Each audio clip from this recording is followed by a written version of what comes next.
Rémi 12. Tu es juste, Éternel, comment donc oserais-je contester avec toi? Cependant, je voudrais discuter avec toi de la justice. Pourquoi les méchants réussissent-ils? Pourquoi les traîtres vivent-ils si tranquilles?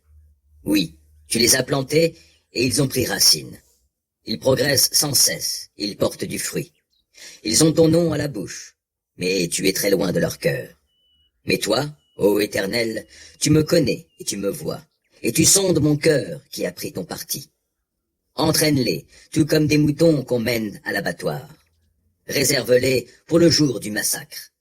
Jusque à quand le pays sera-t-il en deuil, et l'herbe des campagnes se desséchera-t-elle? Et tout cela à cause de la méchanceté de ceux qui y habitent? Les animaux périssent, ainsi que les oiseaux, parce que les gens disent « L'Éternel ne voit pas ce qui nous adviendra. » Mais l'Éternel me dit « Si déjà tu t'épuises en courant avec des piétons, comment donc tiendras-tu en courant avec des chevaux? S'il te faut un pays tranquille pour ta sécurité, qu'adviendra-t-il de toi lorsque tu feras face à la crue du Jourdain? Car même les gens de ta parenté, de ta propre famille, sont traîtres envers toi, et ils crient bien fort contre toi. Ne te fie pas à eux, même quand ils t'adressent des propos bienveillants. J'ai délaissé mon temple, j'ai rejeté le peuple qui est mon patrimoine. J'ai livré à ses ennemis celle que je chéris. Car le peuple qui m'appartient est devenu pour moi comme un lion de la forêt. Il rugit contre moi. C'est pourquoi je l'ai pris en haine. Et quoi?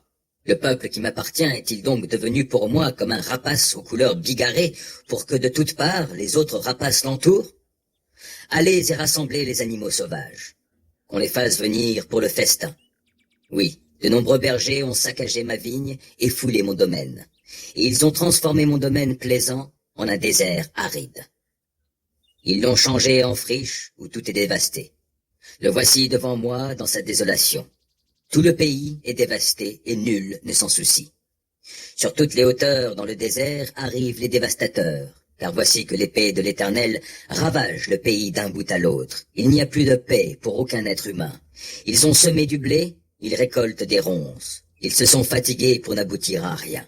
Le fruit de vos moissons vous remplira de honte. C'est là l'effet de la colère ardente de l'Éternel. Voici ce que déclare l'Éternel au sujet des mauvais voisins qui se sont attaqués au pays que j'avais donné en patrimoine à mon peuple Israël. Je vais les arracher de leur pays, et puis j'arracherai du milieu d'eux la communauté de Juda. Pourtant, après les avoir arrachés, j'aurai de nouveau compassion d'eux, et je les ferai retourner chacun dans son domaine, chacun dans son pays.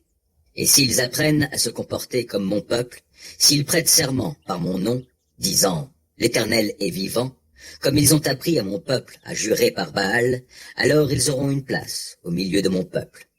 Mais s'ils n'écoutent pas, j'arracherai définitivement un tel peuple, et je le ferai périr. L'Éternel le déclare.